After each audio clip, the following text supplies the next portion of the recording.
Hi అండి, అందరూ ఎలా ఉన్నారు? Welcome to my channel Surajan vlogs అండి. ఈరోజు గగన్ హోంవర్క్ వచ్చేసి ఓన్లీ మ్యాథమెటిక్స్ ఇచ్చారనమాట. ఫస్ట్ 1 to 50 నెంబర్స్ అయితే రాసేసాడు.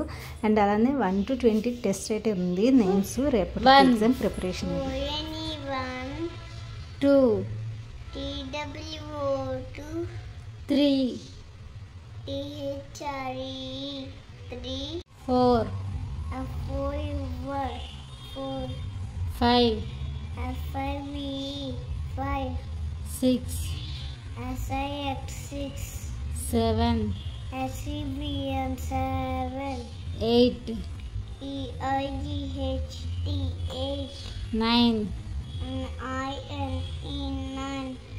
10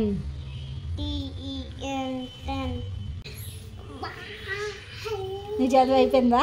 స్టడీ వీడియో అయితే కంటిన్యూ చేస్తానండి. వీడియో నచ్చితే థ్యాంక్స్ ఫర్ వాచింగ్.